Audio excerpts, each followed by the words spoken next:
সুপ্রিয় দর্শক আসসালামু আলাইকুম। আজ তৈরি করে দেখাবো এই শুটকির ভর্তা। এটাকে ফেবা শুটকি বলে। এই ফেবা শুটকির ভর্তা। এই শুটকিটাকে আমি গরম পানি দিয়ে খুব ভালো করে ধুয়ে নিয়েছি। এখন এই শুটকিটা আমি ভুনা করব। আমি একটি পাত্রের মধ্যে পরিমাণ মতো তেল দিয়ে দিয়েছি। এখন দিয়ে দিব শুটকিটাকে প্রথম আমি ভেজে নেব।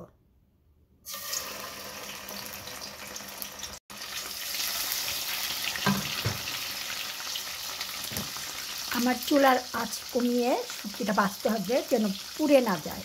পুড়ে গেলে তিতা হয়ে যাবে, তাই আমি আঁচ কমিয়ে ভেজে নেব।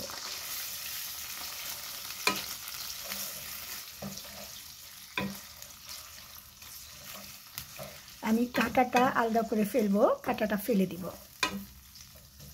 এভাবে আঁচ কমিয়ে আমি শুটকিটাকে আগে ভেজে নেব। এভাবে শুটকির কাঁটাগুলো আমি ফেলে দিব। প্রতিটা শুটকির কাঁটা এভাবে আমি ফেলে দিব।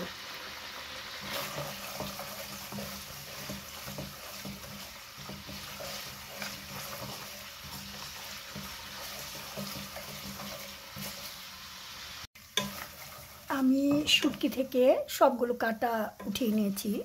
আমার শুটকিটা ভাজা হয়ে আসছে। এখন আমি পেঁয়াজ আর রসুন কুচি দিয়ে দেব।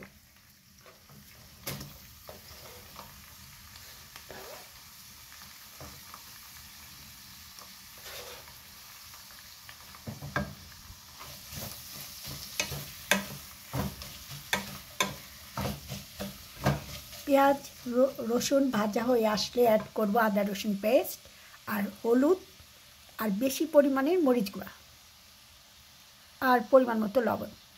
আমার মনে হচ্ছে আমার আরেকটু পরিমাণ তেল লাগবে, তাই আমি আরেকটু পরিমাণে তেল অ্যাড করলাম।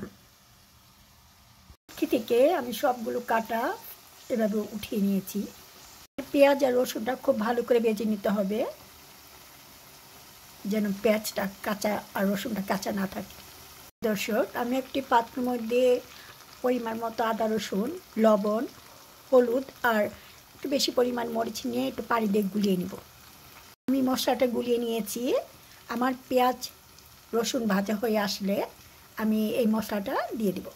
আমার পেঁয়াজ রসুন ভাজা হয়ে আসছে আর শুটকি থেকে এক সুন্দর ঘ্রাণ বের হয়ে আসছে। এখন আমি অ্যাড করব এই গুলানো মশলাটা।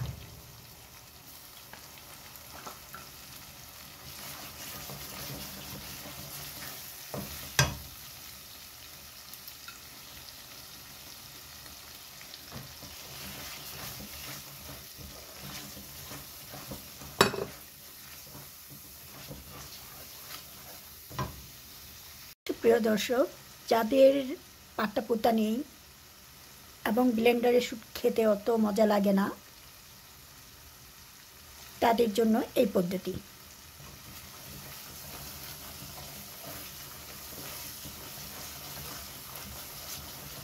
এটা আরেক রকম স্বাদ এই শুটকিটার।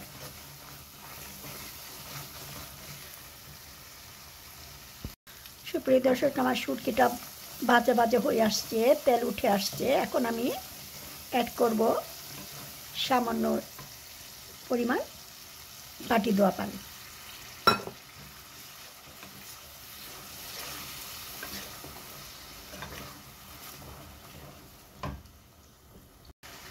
শুটকি তো ঝাল না হলে হয় না, তাই আমি কিছুটা ঝালের জন্য আস্ত কিছু কাঁচামরিচ অ্যাড করব।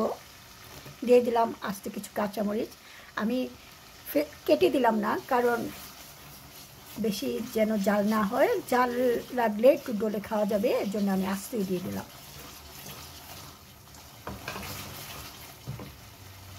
প্রিয় দর্শক, শুটকিটা আরেকটু ভালো করে কষানোর জন্য আমি আরও কিছু পরিমাণ পানি অ্যাড করব।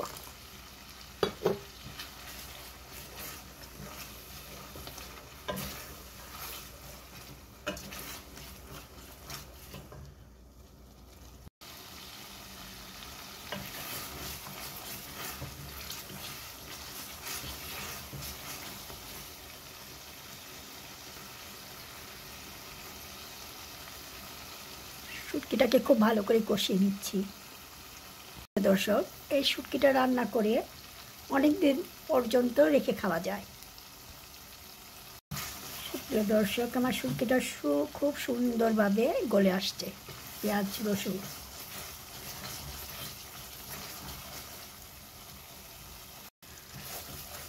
সুপ্রিয় দর্শক, আমার শুটকির মধ্যে কোনো পানি নেই, সব পানি আমি শুকিয়ে নিয়েছি। এখন আরেকটু ভাজা ভাজা করে নিব। প্রিয় দর্শক, তৈরি হয়ে গেল আমার ফেউয়া মাছের শুটকির ভর্তা ভিন্ন উপায়ে।